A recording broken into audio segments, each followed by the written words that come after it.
ஆனால் இந்த சந்திப்பை எல்லா பல்வேறு அரசியல் விமர்சகர்கள் மூத்த பத்திரிகைகளில் ஒரு நாகரிகத்தின் உச்சம் சொல்கிறாங்க. அந்த பாயிண்ட் ஆஃப்ல இதில் வேற என்ன புரிஞ்சுக்குது? ஸ்டாலின் அங்கிள் அப்படின்னு சொன்ன விஜய் மாமா அப்படின்னு நாங்கள் சொல்லலாமா? நீங்கள் தான் நாகரிகத்தின் உச்சம் சொல்கிறீங்க. உலகத்தை ஹிட்லரிலிருந்து பாதுகாக்க தன்னுடைய 2 கோடி ரஷ்ய மக்களை காவு கொடுத்தான் மாவீரன் ஜோசப் ஸ்டாலின். அவருடைய பெயர் தான் முத்துவேல் கருணாநிதி ஸ்டாலின் வச்சுக்கிறாங்க. இந்த சோஜப் விசை வந்து அப்படி கிடையாது.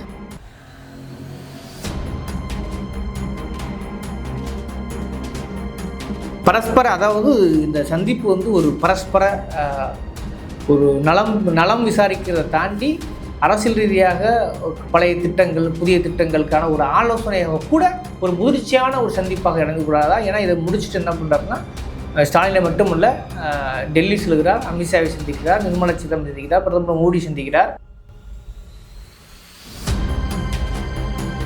26 வருஷமாக கேராவனில் இருந்தே பழக்கப்பட்டவர் எல்லா தலைவர்களும் போய் சந்திக்கிறது மாதிரி தன்னை டெமோக்ராட்டிக்காக காட்டிக்கிறார். குறைந்தபட்சம் 10 லட்சம் கோடி கடன் இருக்கிறது விளக்கத்தை கேளுங்க ஸ்டாலின் அவர்கள். மோடி வந்து இப்போ முதல் முறையாக 2014 பார்லிமெண்ட்டுக்குள்ளே போனோன்னு படிக்கட்டை தொட்டு கும்பிட்டு அந்த பாராளுமன்றத்திலேயே வெளியே அழிச்சிட்டு புதுசாக சென்ட்ரல் விஸ்டா கட்டினார்ல. முத்துவேல் கருணாநிதி ஸ்டாலினும் ஜோசப் ஸ்டாலினும் சந்திப்பு தமிழ்நாட்டிற்கு நன்மை பயத்தால் நல்லது. ஓகே, நன்மை அடையவில்லை என்றால் அது பம்மாத்.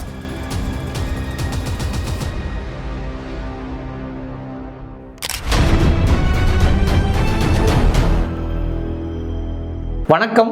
இது அறத்தின் கழகம். இன்று நாம் சந்திக்கிற ஒரு அரசியலாளுமை சமூக நீதி செயல்பாட்டாளர் திரு திலீபன் செந்தில் அவர்கள்.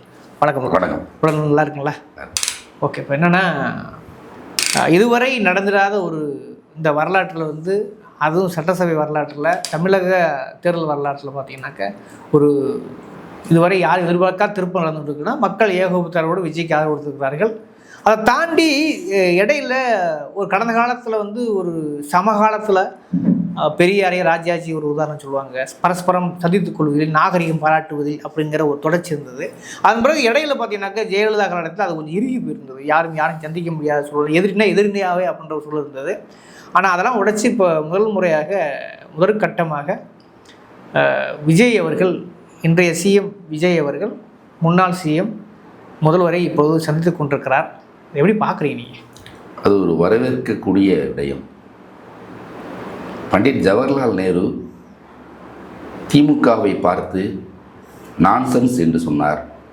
அண்ணா அதற்கு, நீங்கள் கட்டி முடிக்கப்பட்ட கோபுரம், நாங்கள் கொட்டி கிடக்கிற செங்கல் அப்படின்னு வர்ணித்தார். ஓ, நல்ல விஷயமா இருக்கு. ஓகே. இந்து முன்னணி தலைவர் ராமகோபாலன் கோபாலபுரத்திலிருந்து கலைஞரை சந்தித்த பொழுது கீதையின் பகவத்கீதை நூலை கொடுத்தார்.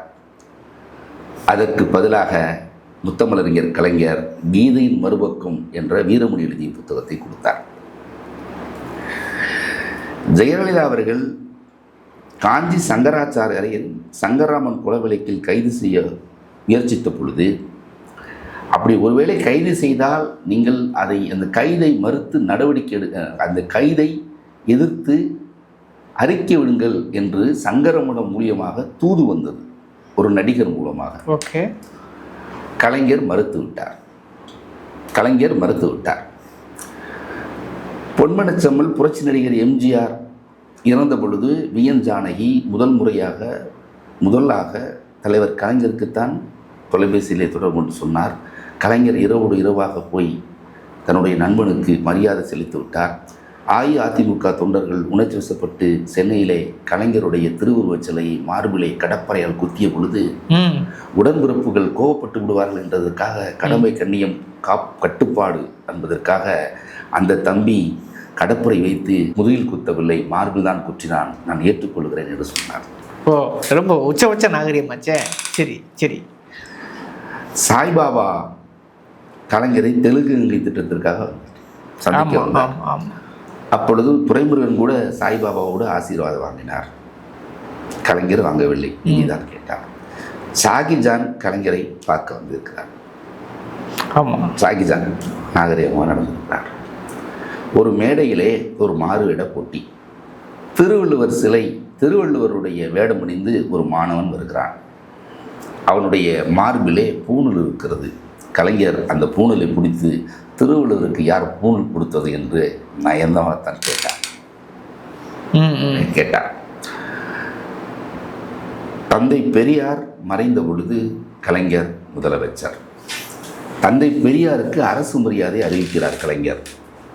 இந்திரா காந்தி அம்மா பிரதமராக இருந்த பொழுது இறப்புக்கு தன்னுடைய துக்கத்தை தெரிவித்துவிட்டு, கலைஞர் அவர்களே, உங்களுக்கு தெரியாத ஒன்றுமில்லை, அரசு மரியாதை ஒருவருக்கு தர வேண்டும் என்றால் அவர் சில மந்திரியாக இருந்திருக்க வேண்டும், முதலமைச்சராக இருந்திருக்க வேண்டும், எம்எல்ஏவாக இருந்திருக்க வேண்டும். எந்த மக்களால் தேர்ந்தெடுக்கப்பட்ட பதவி இல்லாத ஒருவருக்கு எப்படி கொடுக்க முடியும் கொடுத்தீர்கள் என்று கேட்ட பொழுது, காந்தி எந்த நாட்டுடைய முதலமைச்சராக இருந்தார் கேட்டார்.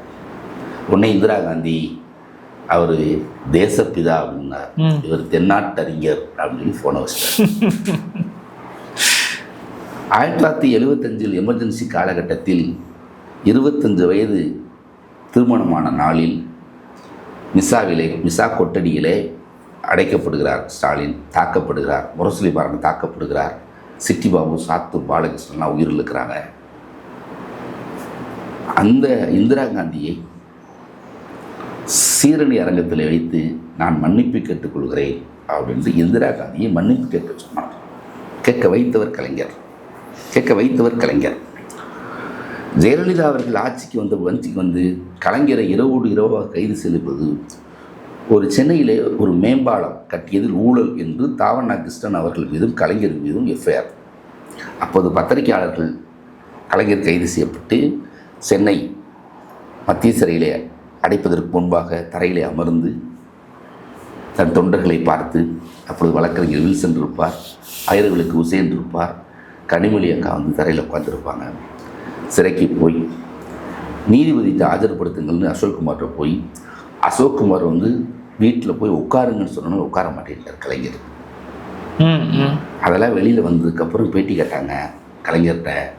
அந்த மேம்பாலம் ஊழல் வழக்கு, மேம்பாலம் நீங்கள் சரியாகவே கட்டலையாமே, நான் கட்டின மேம்பாலத்தில் இதே அந்த அம்மையாரே காரில் போகிறாங்க, அந்த அம்மையாரை தாங்குச்சுன்னா அது நல்ல படம் தான் சொன்னார். புரியுதுங்களா? ஆனால் இந்த சந்திப்பை எல்லா பல்வேறு அரசியல் விமர்சகர்கள், மூத்த பத்திரிகைகளில் ஒரு நாகரிகத்தின் உச்சம் சொல்கிறாங்க. அந்த பாயிண்ட் ஆப்பில் இதில் வேற என்ன புரிஞ்சுக்குது? ஸ்டாலின் அங்கிள் அப்படின்னு சொன்ன விஜய் மாமா அப்படின்னு நாங்கள் சொல்லலாமா? குறைந்தபட்சம் 10 லட்சம் கோடி கடன் இருக்கிறத விளக்கத்தை கேளுங்க ஸ்டாலின் அவர்கள்ட்ட. ஐயா, நீங்கள் 10 லட்சம் கோடி கடன் வச்சுருக்கிறீங்க, நான் மக்கள் நலத்திட்டங்களை செயல்படுத்த முடியலை, நான் 6 சிலிண்டர்லாம் கொடுக்க முடியாது, சிலிண்டர் அட்டை கூட கொடுக்க முடியாது என்னால், தாய்மாமன் சீரெல்லாம் தாய்மாமன்னா இப்படி அப்படின்னு கேளுங்க. ஸ்டாலின் விளக்குவார். எங்களுக்கு ரகுராம் ராஜன் ஒருத்தர் இருந்தார், அவர் வந்து பொருளாதார ஆலோசகர். ஜெயரஞ்சன் இருந்தார், பொருளாதார ஆலோசகர். நாங்கள் ஜிடிபியிலேருந்து எவ்வளோ கடன் வாங்கியிருக்கோம், மத்திய அரசு எவ்வளோ கடன் வாங்கியிருக்கு, நாங்கள் எப்படி சேஃபர் சைடில் இருக்கோம் அப்படின்றத கேட்பார். நீங்கள் விளக்கத்தை சொல்லுங்கள். அது ஸ்டாலின் நாகரிகமானவர். ஆந்திரா பிரிந்து விட்ட பிறகு கேரளா பிரிந்து விட்ட பொழுது, கர்நாடகா பிரிந்து விட்ட பொழுது சென்னை மாகாணம் என்று தான் இருந்தது தமிழ்நாடு. தியாகி சங்கரலிங்கனார் விருதுநகரிலே 67 நாள் தமிழ்நாடு என்று பெயர் வைக்க பட்டினி நடத்தினார், பட்டினி போராட்டம். அவருடைய படம் சட்டமன்றத்தில் இல்லை. கடந்த முறை சிவகாசியிலே இந்த பாலத்திற்கு சங்கரலிங்கனார் பெயர் சூட்டினார் ஸ்டாலின் அவர்கள். இப்பொழுது தமிழ்நாடு சட்டமன்றத்தில் யாராருக்கோ படம் இருக்கிறது, தியாகி சங்கரலிங்கனாருக்கு படம் இருக்க வைக்கணும். அது இந்த செங்கோட்டையனுக்கு தெரியுமா? செங்கோட்டையனுக்கு சந்தன கடத்தல் சந்தனக்கட்டை தான் தெரியும், ஆது ஒரிஜினாலுக்கு லாட்ரி தான் தெரியும். ஜிடி நிர்மல்குமாருக்கு வந்து அவங்க வந்து 5 மொசாத் உளவுன்னு வரணும், ஐபி, அஜித் தோவல், ஆர்எஸ்எஸ் நடத்துகிற இராணுவ பள்ளிகள், அவங்க எப்படி வந்து லோக்பாலில் வந்து இப்படி ஒரு இதை கூட்டினாங்க, எப்படி ஒரு எக்ஸ்போஸ் பண்ணாங்க அப்படின்னு நான் கேட்குறேன். தீய சக்தினா என்ன மீன் சொல்லு? தேர்தலில் மக்களால் தேர்ந்தெடுக்கப்பட்டு அரசு பதவியை பயன்படுத்தி கொள்ளையடிப்பது, லஞ்சம் வாங்குவது, அது நீதிமன்றத்தால் தண்டிக்கப்படுவது. கருப்பு சிவப்பு கரை வெட்டி கட்டியவன் யாராவது ஒருவனம் ஊழலுக்காக தண்டிக்கப்பட்டிருக்காரா சொல்லுங்கள்? இப்போ வரைக்கும் இல்லை. ஆனால் வழக்கு விஞ்ஞான முறையில் ஊழல் செஞ்சான்னு சர்க்காரியா கமிஷனில் சொன்னால் இல்லைன்னு சொல்லிட்டாங்க. 1,76,000 கோடி ராஜா ஸ்பெக்ட்ரலில் ஊழல் பண்ணிட்டாருன்னு சொன்னாங்க. அசம்சன் லாஸ் ஏதோ சொல்லி கடைசியில் விடுவிக்கப்பட்டார். டெல்லி ஹைகோர்ட்டில் விடுவிக்கப்பட்டாங்க, சுப்ரீம் கோர்ட்டில் விடுவிக்கப்பட்டாங்க. மருங்காபுரி பொன்னுச்சாமி அதிமுகவில் தண்டிக்கப்பட்டார். சுடுகாட்டுக்கூறு ஊழல் வழக்கில் செல்வகணி தண்டிக்கப்பட்டார். அதெல்லாம் அதிமுக காட்சி அளிச்சிருக்கிறார். எங்களில் இல்லை, திமுகவில் இல்லை, திமுகவில் இல்லை. அப்போ 67க்கு பிறகு ஒரு குறிப்பிட்ட ஒரு சமூகம், ஒரு குறிப்பிட்ட உயர்ந்த சாதி என்று சொல்லிக்கிற சமூகம், அது கல்கி, Ananda Vikatan, India today, Hindu, Dinamalar, Indian express, புதிதாக முளைத்திருக்கிற வலைதளங்கள், ஒரு பொது புத்தியிலே திமுக தீய சக்தி, திமுக தீய சக்தி, அது ஒரு குடும்ப அரசியல் கட்சி, அது ஒரு வாரிசு அரசியல் கட்சினா, என்னுடைய தந்தையார், என்னுடைய பாட்டனார், என்னுடைய தந்தையாரோட அப்பா ஆறுமுகம் அவர்கள் திராவிட கழகத்திற்கார், என்னுடைய தந்தையார் காங்கிரஸ்கார், அப்புறம் நெடுமாறன் காங்கிரஸ், அப்புறம் திமுக, நான் திமுக. அப்போ இது வந்து ஒரு கொள்கை வாரிசுங்கிறீங்க. கொள்கை வாரிசு. இப்போ சங்கர மடத்தில் ஸ்மார்த்த பிராமணர்கள் மட்டும்தான் இருக்க முடியும் அப்படிங்கிற பொழுது, சங்கர மடத்தில் எல்லா கோத்திரத்தை சேர்ந்த எல்லா பிராமணர்களும் இருக்கிறாங்கன்னு என்னைக்கு ஒன்று வருதோ அன்னைக்கு திமுகவில் வரும். ஆதவ் அர்ஜுனாவிட்ட விசிகாவில் இருந்துட்டு திமுக குடும்ப கட்சியா, இதெல்லாம் குடியாட்சியா, மன்னராட்சியா, துணை முதல்வர் பதவி திருமாவுக்கு கொடுங்கன்னு சொன்னீங்களே, இப்போ நீங்கள் கொடுத்துருக்கலாம்ல, என்ன வலிக்குது? இப்போ கொடுக்கலங்கிறீங்க. ஓகே, இல்லை என்ன வலிக்குது உங்களுக்கு கேட்டேன்.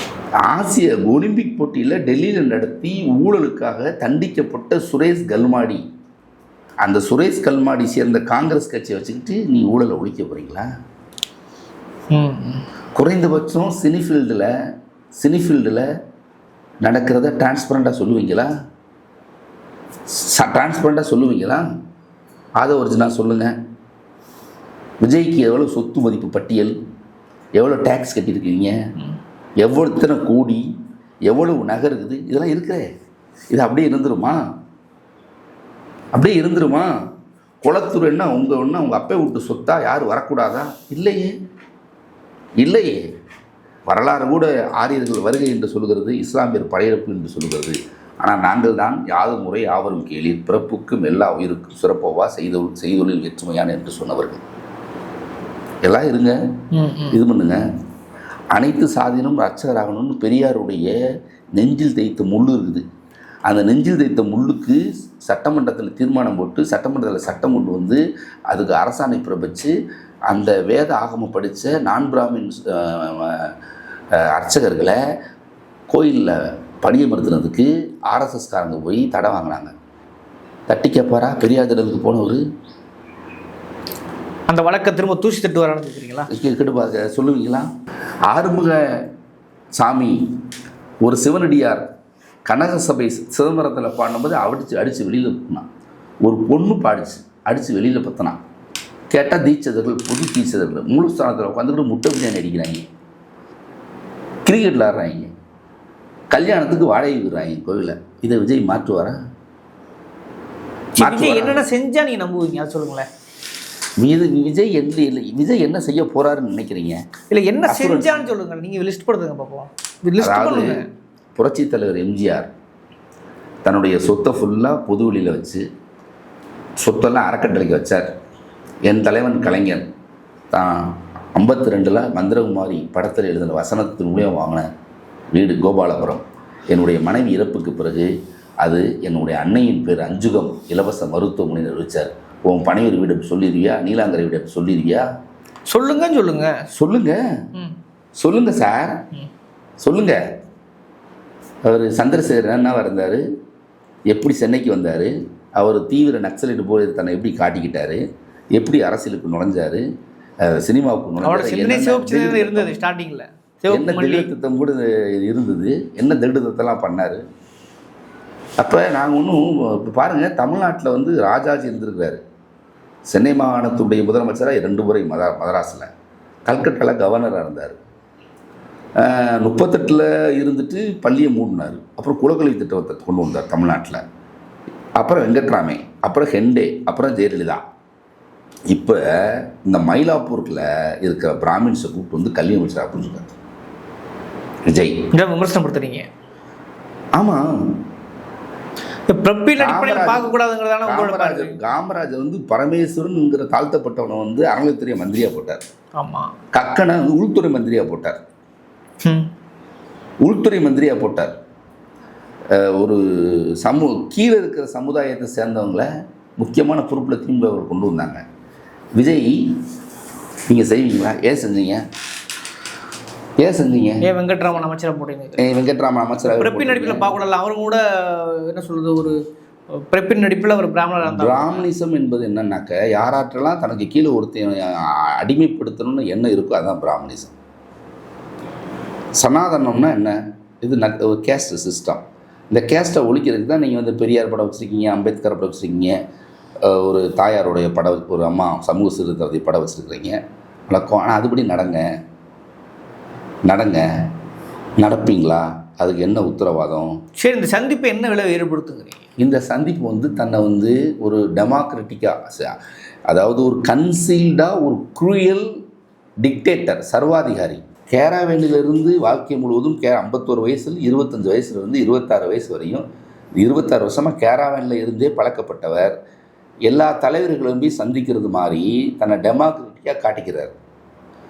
மோடி வந்து இப்போ முதல் முறையாக 2014 பார்லிமெண்ட்டுக்குள்ளே போனோம்னா படிக்கட்டை தொட்டு கும்பிட்டு அந்த பாராளுமன்றத்திலேயே வெளியே அழிச்சிட்டு புதுசாக சென்ட்ரல் விஸ்டா கட்டினார்ல 544 பேர் இருக்கிறதுக்கு 900 பேர் சென்ட்ரல் விஸ்டா கட்டினார். அப்படி தான் காமிச்சுக்கிடுவாங்க.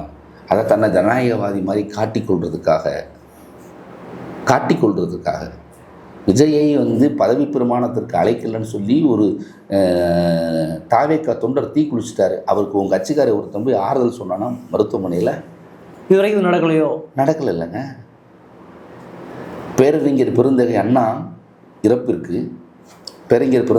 இறப்பிற்கு திமுக தொண்டர்கள் போனபோது திருச்சியில் வந்து அந்த ரயில்வே கிரிட் பாலத்தில் கொள்ளிட ஃப்ரிட்ஜில் மேலே உட்காந்தவங்க இதாகிட்டாங்க. மதுரை முத்து வந்து உடனே போனார். சரி, இந்த அரசமைப்புக்குள்ளே இருந்து நம்ம திராவிட நாடு வாங்க முடியாது, நம்ம ஏன் தேர்தல் பாதைக்கு போகிறோம் அப்படின்னு சொல்லும் பொழுது ஓட்டெடுப்பு நடக்கிறதுக்கு முன்னால் அண்ணா கூப்பிட்டு கேட்டார். அப்போ திராவிட நாடு வாங்குறதுக்கு அங்கிட்ட ஆந்திரா இருக்குது, அவங்களுக்கு கப்பல் இல்லாமல் நம்மளுக்கு 2 பக்கம் கடல் இருக்கணும், ஒரு பக்கம் மலை இருக்கணும், கொரில்லா யுத்தத்தை நடத்தலாம், திராவிட நாடு வாங்கலாம், யாரெல்லாம் ஆயுள் தண்டனை அனுப்புறீங்கன்ட்டு கைது குறிக்கணும்னா முதல் கைது பண்ணுவது கலைஞர், 2வது மதுரை மேயர் முத்து, நெடுஞ்செழினா நான் 5 மாதம் கூட இருக்க மாட்டேன் அப்படின்னு சொன்னார். அந்த அண்ணாவை இந்த காங்கிரஸ்காரர்கள் எவ்வளவு திட்டினார்கள், கலைஞர் எவ்வளவு திட்டினார்கள். கலைஞருடைய குடும்பத்தை பேசி, தயாளம்மாவை பேசி, ராஜாத்தி அம்மாவை பேசி, கனிமொழியை பேசி, தனிப்பட்ட முறையில் பேசி பேசி பேசி பேசி பேசி தான் கலைஞரால் பயன்பெற்றவர்கள், முத்துவேல் கருணாநிதி ஸ்டாலினால் பயன்பெற்றவர்கள் இன்றைக்கு பேசி பேசி பேசி பேசி ஒரு நேரேட்டிவை, ஒரு கருத்துருவாக்கத்தை, திமுக தீய சக்தின்னு ஒரு கருத்துருவாக்கத்தை 67லேருந்து இந்த துக்ளக் படிக்கிற அறிவாளிகள் பேசுகிறாங்க. காலையில் உணவு கொடுத்தா கக்கூஸ் வெளியே நிம்புதுன்னு பேசுகிறான். ஒரு முதலமைச்சரை பார்த்து உனக்கெல்லாம் ஆன்மை இருக்கான்னு கேட்குறாரு ஆடிட்டு குருமூர்த்தி.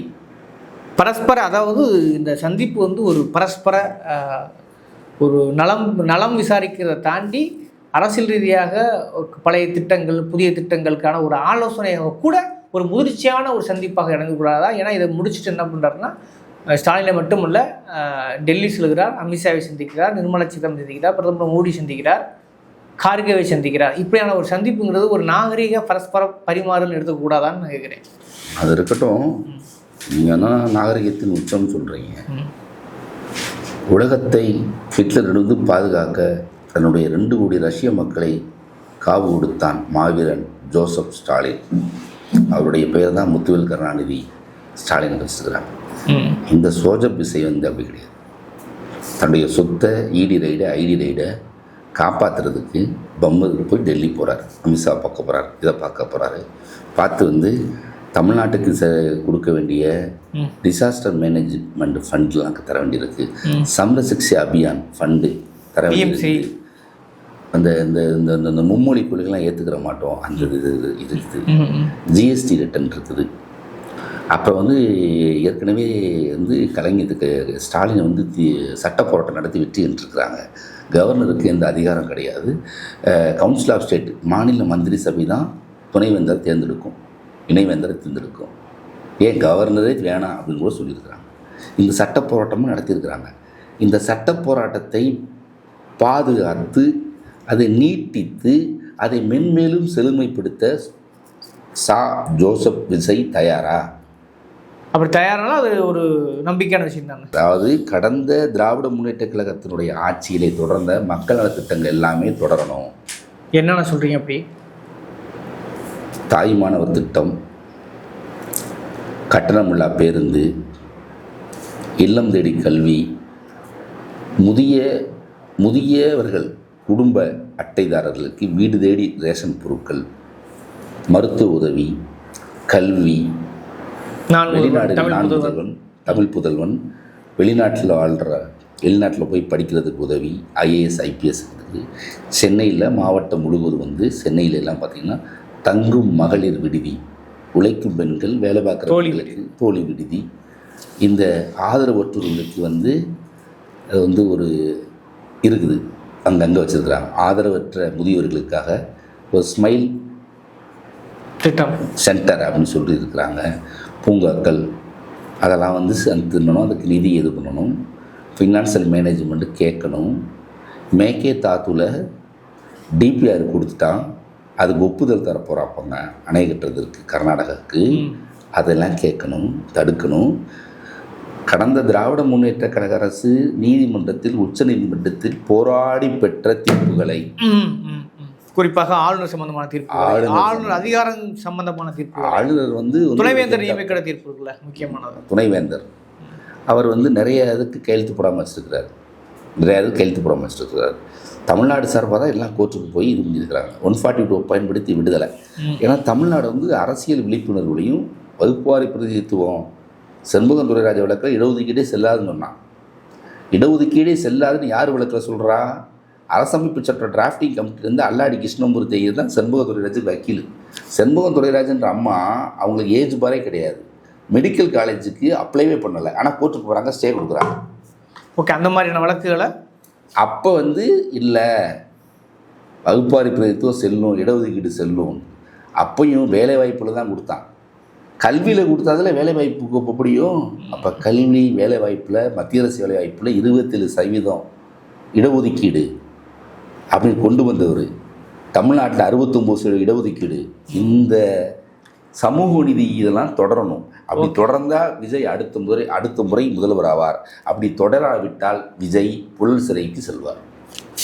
அப்படிங்கிறீங்க. ஓகே, இந்த நாகரிகமான ஒரு சந்திப்பு, இதை எல்லோரும் உள்ளபடி கிரிட்டிசிசம் பண்ணுறாங்க. அதை தாண்டி தட்டும்போது எல்லாருமே வந்து இதை வரவேற்கிறாங்க. முத்துவேல் கருணாநிதி ஸ்டாலினும் ஜோசப் ஸ்டாலினும் சந்திப்பு தமிழ்நாட்டிற்கு நன்மை பயத்தால் நல்லது.